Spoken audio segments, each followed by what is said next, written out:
Danes bi vam rad predstavil sladko vrtno posebnost. To je kanadska sladka višnja. Kot vidite, ima rdeče plodove. Plodovi so sicer drobni, ampak sama rastlina, odlika te rastline je, da sodi na vsak vrt, zraste samo do višine 2 metra in je križanec med pritlikavo češnjo in višnjo, in to je tisto, kar jo naredi tako privlačno. Višnje so običajno kisle, ta je bolj sladka.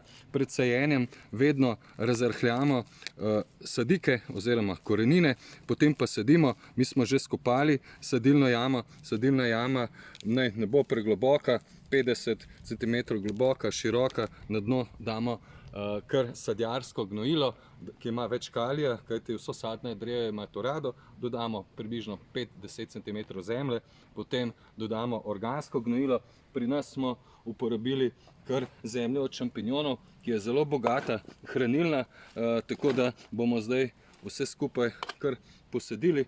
Sadimo pa kakšen centimeter globje, kakor je rasla v transportnem lončku. Vse skupaj pokrijemo in taka višnja bo zrasla približno 2 metra. Mi jo imamo poleg aronije, lahko pa jo posadite tudi v atrij, teraso ali povsod tam, kjer je vrt majhen.